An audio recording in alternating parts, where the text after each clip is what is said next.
За энэ таны хувьд заяаны ханчинтай сүүл мэг чинь мөн үү? Эсвэл зүгээр нэг амьдралч нэг хичээл заах гэж орж ирсэн бацаа нөө. Одоо харцгаая.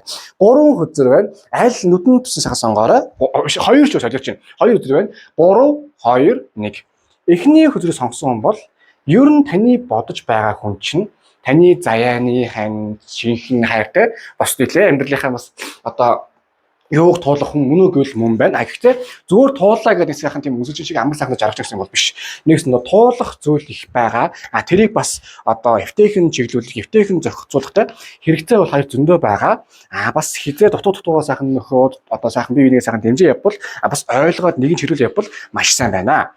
За хоёр дахь зүйлийг сонгосон танд харамсалтай биш юм аа. Энэ ялангуяа удсан хосууд ч гэсэн бас орж ирж яагаад гэвэл зарим хүмүүс нэг тийм зөв гэж бодож суучдаг гэтэл тэр нь аюу тийм нэлээ удаан хугацаанд тэр хүний паразитлж паачлах юм байдаг.